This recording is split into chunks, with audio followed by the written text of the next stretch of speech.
축복하며 기도하옵나이다. 아멘. 오늘 은혜 받으실 하나님의 말씀은 야고보서 3장 13절에서 19절 본문으로 열두 제자를 세우심이라는 제목의 하나님 말씀 전합니다. 오늘 우리 여기 본문을 보면 예수님께서 제자들을 부르십니다.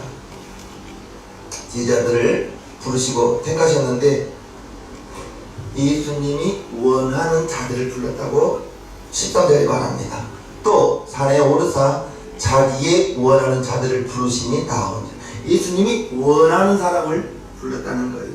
내가 자원해서 내가 예수님 제자 되겠습니다 한 것이 아니라 예수님이 불렀습니다. 부른 거예요. 저와 여러분들도 예수님이 불렀습니다. 부른 거예요. 세상에 있는 저와 여러분들을 불렀습니다. 중요한 것은 부부도 성격과 취미가 맞지 않고 의견 충돌이 있죠. 형제간에도 성격이 달라서 의견 차이가 있습니다. 더군다나 하나님의 거룩한 역사를 위해서 각자의 삶 속에서 살아가는 저와 여러분들이 교회라는 공동체 안에서 예수의 이름으로 모였을 때 우리가 주님께서 원하는, 이제 주님이 원하는 사람이 그 모습이 되지 않는다면 우리는 100명이면 100명의 모습들이 다 다릅니다. 성격이 다 다릅니다. 그리고 제각각 자기의 목소리를 냅니다. 그러면 그 교회는 하나가 되지 못하고 각각의 목소리가 나오기 때문에 어렵죠. 주님께서 제자들을 부르실 때에 주님이 원하는 자들을 부르시고 그 부르심을 보면 기준이 은혜입니다. 기준이 무엇이 원하는 은혜인가? 그 제자들의 한 사람 한 사람을 보면 보통의 사람들을 불러준 거예요. 학식이 높거나 많이 배웠거나 이런 훌륭한 사람을 부른 것이 아니라 어찌 보면 평범한 사람들을 불렀다는 거예요. 제리바테를 부르시고 어부들을 부르시고 뭐 특별히 이렇게 많이 배운 사람들을 부른 것이 아니라 세상적으로 내세울 만한 것이 없는 사람들을 불렀다는 것이 우리에게는 은혜가 됩니다. 해외 유학을 갔다 온 사람들만 예수님이 제자들을 불렀다면 우리들은 기가 죽을 거예요. 오늘 주님의 교회에 한 지체가 되고 하나님 앞에서 예배하는 저와 여러분들은 무슨 자격이 있어서 예수님이 우리를 불러준 것은 아닙니다. 나는 이 교회에 부름을 받을 만한 자격이 있다라고 생각하는 사람은 없을 거예요.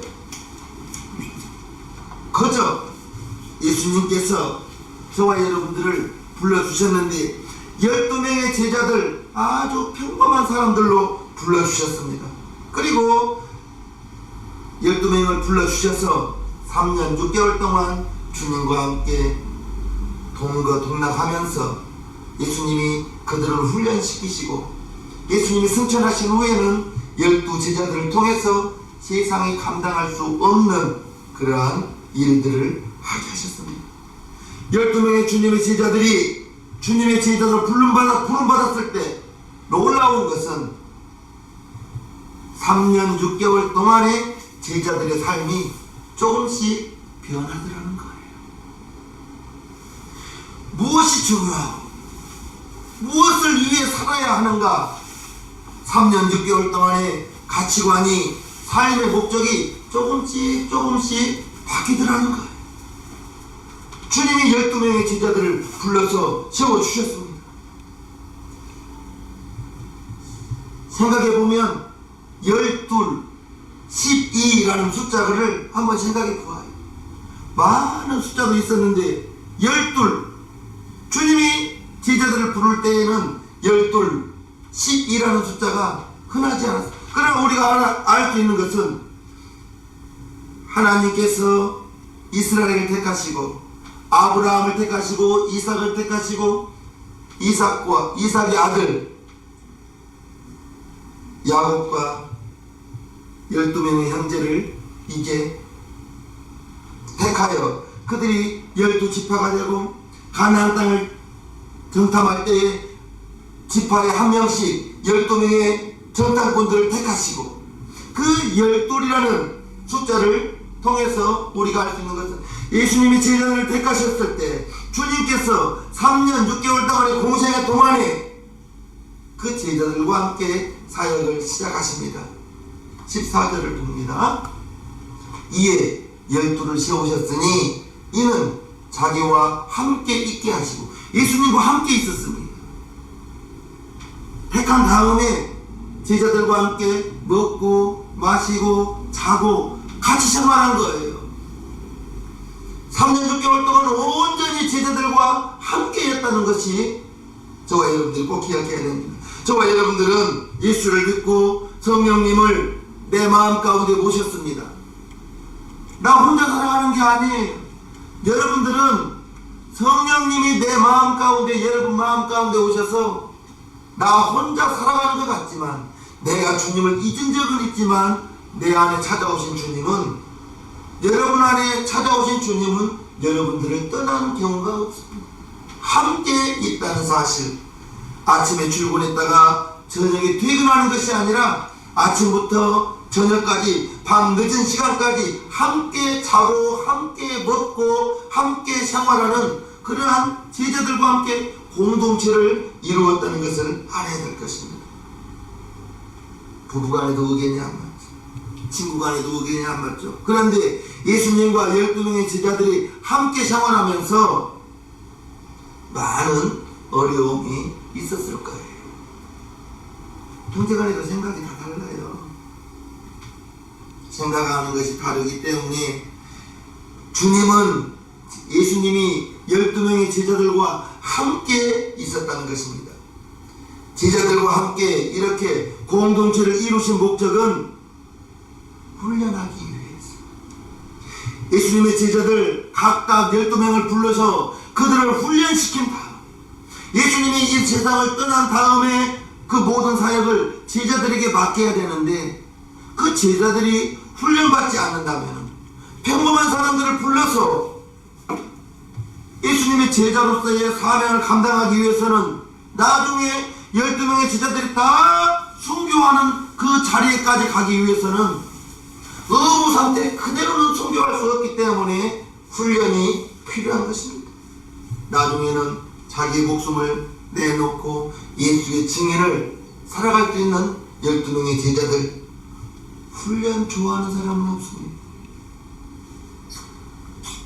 저는 군생활 30개월 중에서 제일 힘들었을 때가 논산훈련소였어요.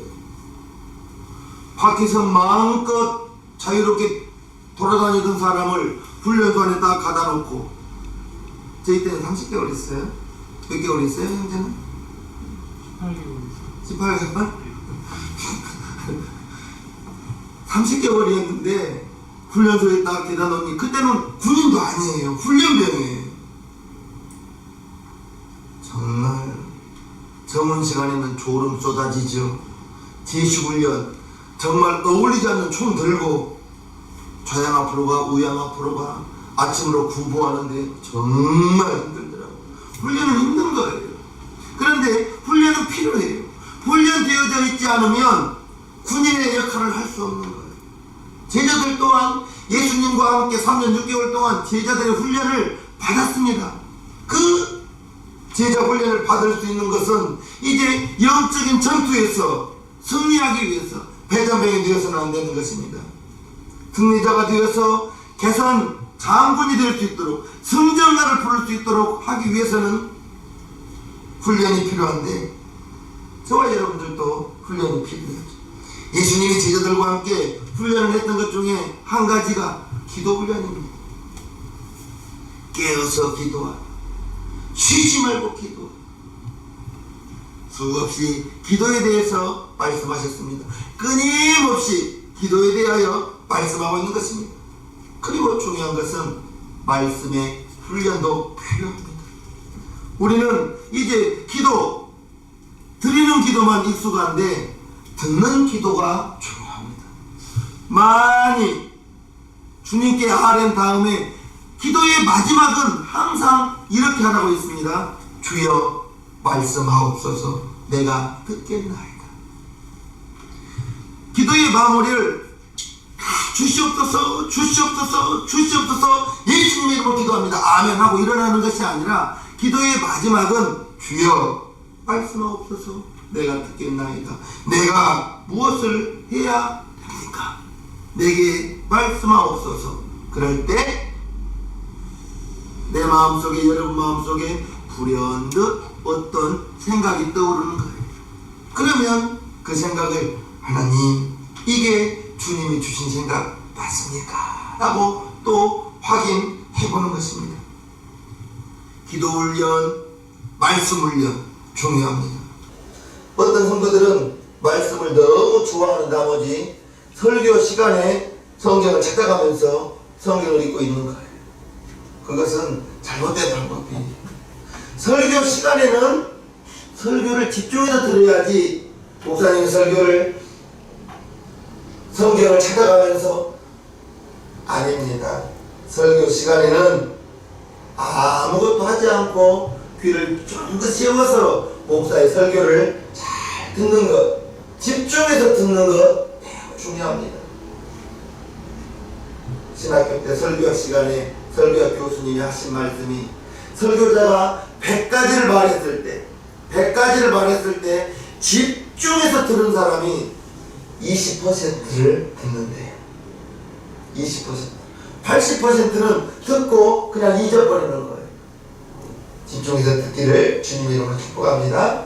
우리가 기도 훈련을 해야 됩니다. 그리고 하나님의 말씀을 사모하면서 일상생활 가운데 아무리 못 읽어더라도 하루에 한 장이라도 말씀을 읽는 여러분들의 습관이 필요합니다. 그 말씀을 읽으면서 하나님께서 말씀을 통하여 오늘은 나에게, 여러분에게 무슨 말씀을 하시는지 주님의 음성을 들으려고 애를 써야 된다는 거예요. 어떤 이들은 너무 말씀에 치우쳐서 기도가 소홀한 분도 있고, 어떤 분들은 기도 생활은 충실한데 말씀을 전혀 읽지 않는 분들도 있어요. 그건 이제 우리가 음식을 먹을 때 편치가 않을 것 같습니다. 기도와 말씀이 골고루 건전한 성도가 되시기를 주님의 이름으로 축복합니다. 주님께서 제자들을 부르시고 그들과 함께 계시면서 제자들을 훈련시키셨다는 거예요. 제자는 태어나는 것이 아니라 훈련되어진다는 사실이 중요합니다. 예수님은 제자들을 3년 6개월 산에 데리고 가서 기도하시고, 밤에도 기도하시고, 이른 아침에도 새벽에도 제자들을 데리고 다니면서 기도하셨습니다. 기도해. 잠들지 말고 기도해라. 깨어서 기도해라. 쉬지 말고 기도해라. 계속해서 기도하라고 말씀하신 거예요. 주님은 제자들이 언제나 기도하는 제자들이 되기를 원하셨습니다. 저 담임 목사 또한 우리 지상명교회 성도님들이 정말 저는 여러분들에게 말할 수 있는 것은 기도하는 정말 기도하려고 합니다. 기도하고 싶어요. 다른 걸 다 본받지 마시고 기도하고 싶어하는 담임 목사의 마음을 여러분들이 본받으셔서 기도 많이 하셔서, 기도 많이 하면 무엇이 많을까요? 응답이 많겠지. 응답을 많이 체험하는 저와 여러분들이 되기를 주님의 이름으로 축복합니다. 그리고 제자들과 함께 있으면서 14절 보면 또 보내사 전도도 하며, 제자들을 이제 훈련시킨 다음에 전도하기 위해서 제자들을 세우셨다는 것입니다. 전도하기 위해서 제자들을 부르시고 제자들을 훈련시키시고 나중에는 세상에 보내면서 전도하라고 내보내셨다는 것을 우리는 알아야 될 것입니다. 주님이 제자들을 세상에 보내면서 거저 보낸 게 아니에요. 빈손으로 보낸 것이 아닙니다. 15절 보면 주님이 제자들에게 주신 것이 있습니다. 귀신을 내어쫓는 권세도 있게 하려 하시니라. 귀신을 내어주는 권세를 주셨다는 것입니다. 우리 시장님교 성도님들은 담임 목사를 통해서 귀신을 내어주는 것에 대해서 여러분 들었죠? 귀신은 마가복음 16장에 보면 내 이름으로 귀신을 쫓아내며 라고 말했습니다. 기도 많이 한 다음에 나사렛 예수의 이름으로 명령할 때 악하고 더러운 귀신아 떠나갈지어다 라고 말을 하면 여러분들은 성령을 받은 하나님의 자녀로서 예수의 이름을 사용할 수 있는 권세가 여러분들에게 있습니다. 여러분들이 귀신을 내쫓을 때에는 당연하게도 나사렛 예수의 이름을 사용하여 내쫓을 때 귀신은 나가는 거예요. 여러분의 목소리에 나가는 것이 아니라 나사렛 예수 그 이름의 권세에 여러분들이 그 예수 이름을 사용할 때 귀신은 나간다는 것을 꼭 기억하시면서 귀신을 내어 쫓는 권세를 12명의 제자들에게 주었는데 성경을 읽어보면 하나님의 자녀는 예수의 이름을 사용할 수 있는 권세가 있는 거예요. 그러면 여러분들도 귀신을 내어 쫓을 수 있는 능력이 있다는 걸 꼭 기억하시기를 바랍니다. 지금 군대에서 K2 소총을 사용하고 있는데 총알을 탄환을 장전시키고 당기면 나갑니다. 얘네가 당겨도 나가요. 총알만 장전되어져 있다. 여러분들에게는 이미 장전되어져 있는 총알을 주었습니다. 총을 주었어요. 그 권세가 여러분들에게 있다는 걸 꼭 기억하시면서 내가 여러분이 하나님의 자녀는 예수의 이름을 사용할 수 있는 권세, 귀신을 내쫓을 수 있는 권세, 귀신을 내쫓을 수 있는 방법은 오직 하나, 나사렛 예수 이름, 내 이름으로 귀신을 내쫓으라. 마가복음 16장 17절에 말하고 있으니 여러분에게 그 권세가 있다는 걸 꼭 기억하시기를 주님의 이름으로 축복합니다. 하나님의 자녀이기 때문에 당연히 할 수 있는 거예요. 목사님만 하는 것이 아닙니다. 그 원리를 아는 아이라도 그 원리를 안다면 내가 나사렛 예수의 이름으로 명령할 때 귀신은 떠나갈지어다 라고 말하면 그 예수의 이름의 권세 앞에 귀신은 나갈 수밖에 없다는 걸 꼭 기억하시길 바랍니다. 여러분들은 하나님의 자녀입니다. 하나님의 자녀는 무기를, 권세를 우리에게 주었는데 그것을 잊어버리면 안 되는 거지. 성도가 세상에서 승리하려면, 여러분들이 세상에서 언제나 당당하려면 나는, 여러분들은 하나님의 자녀라는 그 권세를 잊지 마십시오. 지키시기를 바랍니다. 여러분들은 성령 받은 사람들입니다. 성령 받은 사람, 여러분에게 성령이 주시는 성령의 은사와 성령의 역사가 여러분들이 개발해보세요. 담임 목사에게 설교 들었잖아요. 성령이 내 마음에, 여러분 마음 가운데 와 있는 증거가 방언을 말하는 것입니다. 방언.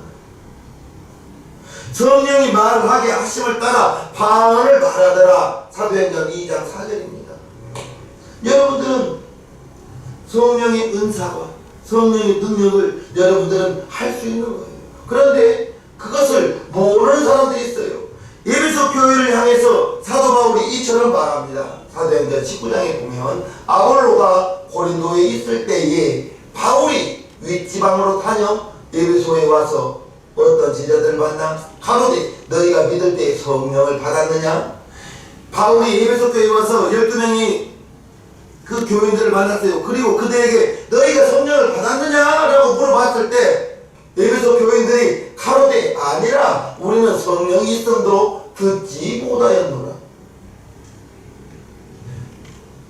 성령이 있음도 듣지 못하였다고 말하고 있어요.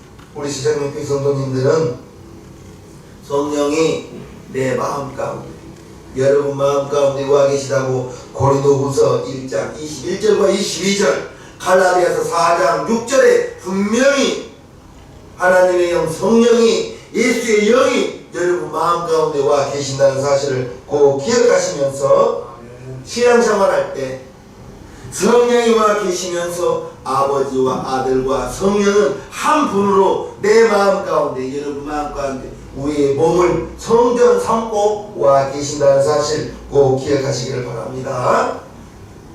요즘 많은 성도들이 신앙생활을 하면서 성령에 대해서 잘 모르고 살아가고 있어요. 하나님의 자녀의 권세에 대해서 전혀 모르고 살아가고 있습니다.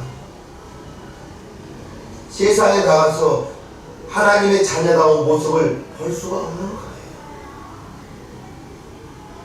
오늘 우리는 예수님께서 제자를 삼아주시고 그들과 함께 계셨다는 것을 알았습니다. 예수님이 저와 여러분 마음 가운데 오셔서 이제 우리를 떠나지 않고 나와 여러분과 예수님이 함께 있는 거예요. 여러분 혼자 세상을 살아가는 것이 아니라는 것입니다. 16절부터 봅니다. 이 12를 세우셨으니 시몬에게는 베드로라는 이름을 더하셨고 또 제베데의 아들 야고보와 야고보의 형제 요한이니 이 둘에게는 보아너게 곧 우레의 아들이라는 이름을 더하셨으며 또 안드레와 필립과 바돌로메와 마테와 도마와 알페우 아들 야고보와 및 다데오와 가나안인 시몬이며 또 가룟 유다니 이는 예수를 판 자르라. 12명의 제자들의 이름이 쭉 나열되어 있습니다. 여기서 보면 예수님께서 별명을 주신 제자들이 있어요. 시몬에게는 베드로라는 이름을 더하셨고 라고 말하고 있습니다. 별명을 지어주신 거예요. 별명. 베드로는 헬라어인데 헬라어로 페트라라는 말입니다. 반석이라는 뜻이에요. 반석. 베드로는 성격이 급한 사람입니다. 베드로는 성격이 급한 사람이요. 그리고 자기가 불리하면 상황이 불리하게 돌아가면 금방 주님을 모른다고 배반했던 사람이 베드로였습니다. 그럼 베드로가 시몬이 반석, 어떻게 변함이 없는 그런 반석과 같은 이미지가 될 수 있을까? 아마도 예수님께서 시몬을 바라보면서 너는 장차 반석 같은 삶을 살라 라는 뜻으로 이렇게 이제 주님의 뜻이 담겨져 있는 시몬을 보면서 너는 장차 반석이 되라 라고 하면서 베드로라는 이름을 지어 주시지 않았나 생각해 봅니다. 또 두 형제 야고보와 요한이 나옵니다. 야고보와 요한은 이제 보아너게 우레의 아들, 우레가 무엇인가 하면 천둥번개라는 뜻입니다. 야고보와 요한이 얼마나 성격이 급한지 우리가 부드럽게 이야기하기는 정말 쉽게 이야기한다면 성질이 더러운 사람들이었습니다. 야고보와 요한이 얼마나 성질이 더러운지 자기의 뜻에 맞지 않으면 그 자리에서 그냥 쏘아 붙여버렸던 사람들이 야고보와 요한이 주님께서 이 두 형제에게 별명을 지어주신 것 성질이 급하고 괴팍한 야고보와 요한 이 두 형제가 나중에는 누가복음에 보면 이러한 장면이 나옵니다. 누가복음 9장 예수께서 예루살렘을 향하여 가시는 고로 저희가 받아들이지 아니하는지로 예수님이 예루살렘을 가는 길에 사마리아 성을 지나갈 때 그들이 예수님을 맞이해 주지 않은 거예요. 예수님이 지나가는데 맞이해 주지 않아요. 그러자 54절 제자 야고보와 요한이 이를 보고 가로되 주여 우리가 불을 맹하여 하늘로 쫓아내려 저희를 내려라 하기를 원하시나이까. 무슨 말입니까? 예수님을 맞이하지 않는 그들을 향해서 야고보와 요한이 주님 하늘에서 불을 내려서 저 사람들을 다 없애버리지요 이렇게 말하고 있는 거예요. 얼마나 우리와 같은 성격입니까? 그런데 주님은 그러한 우리와 같은 야고보와 요한을 3년 6개월 데리고 다니시면서 다듬고 또 다듬고 또 다듬어서 요한복음을 기록한 요한을 사랑의 사도라고 말합니다. 우리와 같은 사람을 이제 예수님께서 그들과 함께 요한과 함께 3년 6개월 다니신 후에는 그 요한이 우리의 아들이 요한복음을 기록하고 요한 1서, 2서, 3서 그리고 요한 계시록을 쓰면서 반모섬에서 사랑의 사도로서 모든 사람에게 존경받는 그러한 제자가 되었다는 거예요. 우리와 같은 사람, 예수님을 맞이하지 않는다고 그들을 불러 없애버리십시오. 이러한 그러한 불같은 사람이 우리의 아들이 더러운 성질을 가졌던 그 요한이 변하여 사랑의 사도가 되더라는 거예요. 주님 안에서 우리의 아들이 사랑의 사도로 변한 것입니다. 우리의 성질도, 여러분들의 성질도 내가 보면 나도 마음에 안 드는 면이 있죠. 아, 정도면 됐어. 여러분들도 여러분들이 보기에 부족한 부분들, 모난 부분들 왜 없겠어요? 그러한 모난 부분들, 부족한 부분들 예수 안에서 변해야 될 줄로 믿습니다. 아멘. 이런 우리의 아들이 변하여 사랑의 사도가 되었다면 저와 여러분들도 나의 성격, 여러분의 성격, 여러분의 성질 예수 안에서 변할 수가 있다는 걸 꼭 기억하시기를 바랍니다. 우리는 오늘 12명의 제자들을 보면서 이러한 결론을 내릴 수가 있습니다. 정말 평범한 사람의 그 정도가 아니라 문제 많은 제자들이었습니다.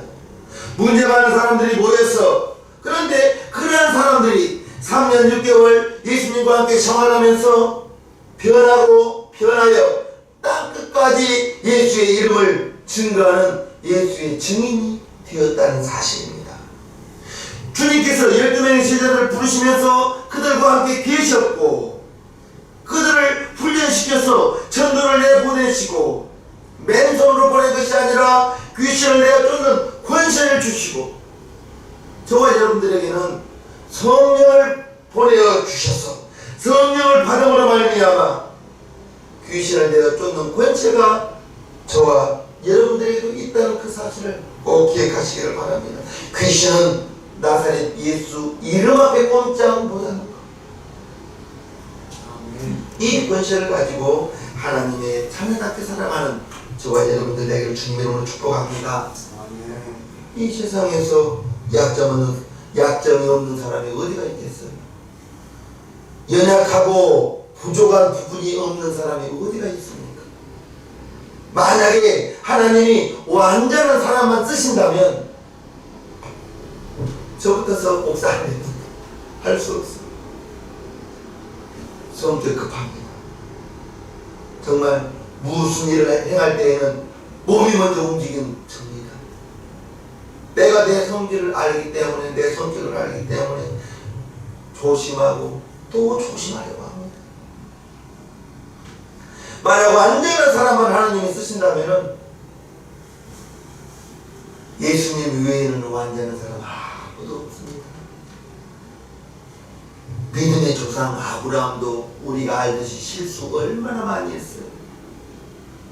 모세 실수 얼마나 많이 했어요.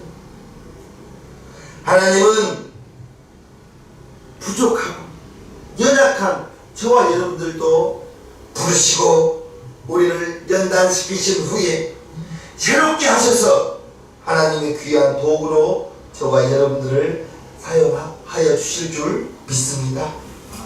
환경을 탓하지 마세요. 기술이 없는 목수가 무슨 탓을 하죠? 연장 탓을 합니다. 그러나 기술이 있는 목수는 연장 탓을 하지 않습니다. 환경 탓하지 마세요. 연장도 중요하지만 중요한 것은 사람입니다. 때로는 사람은 변하지 않는다고 해요. 나의 부족한 부분, 여러분들의 부족한 부분을 여러분들이 안다면 성질 급한 내가 성질 급하기 때문에 천천히 하려고 많이 노력합니다. 저의 성품이 그래요. 성질이 급하기 때문에 천천히 가. 그래도 걸으면 빠르고. 내가 변하면 예수 안에서 변할 수 있어요. 내가 변하면 가정이 변하죠. 여러분이 변하면 여러분의 가정이 변합니다. 저와 여러분들이 변하면 우리 교회가 변할 수 있습니다. 나아가서 여러분들이 속해 있는 직장이, 여러분들이 속해 있는 사회가 변한다는 확신을 가지시기를 바랍니다. 주님, 나를 변화시켜 주세요. 정말 부족한 예수님의 제자들이 3년 6개월 동안 주님과 함께 생활하면서 주님과 함께 먹고 마시면서 주님께 훈련받은 다음에는 정말 우리와 같은 우리의 아들이라 이야기 들었던 요한이 사랑의 사도가 되고, 성질 급했던 베드로가, 예수님을 모른다고 세 번이나 부인했던 그러한 베드로가 로마에 들어가 십자가에 거꾸로 매달려 순교하는 데까지 나아갔던 그러한 베드로가 되는 모습을 보면서 이제 우리가 훈련되어져서 기도 훈련입니다.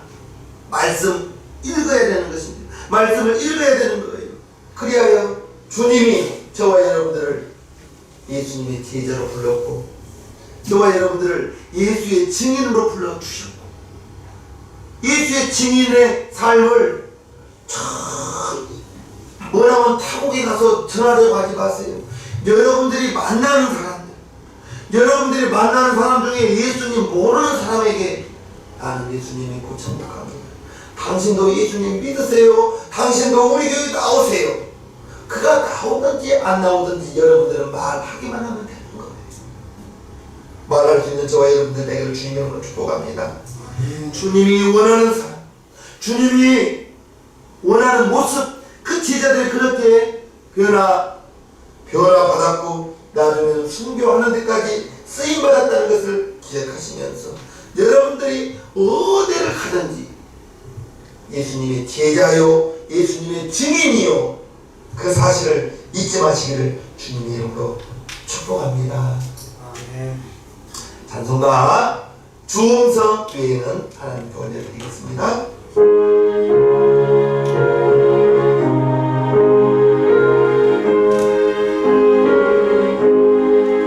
주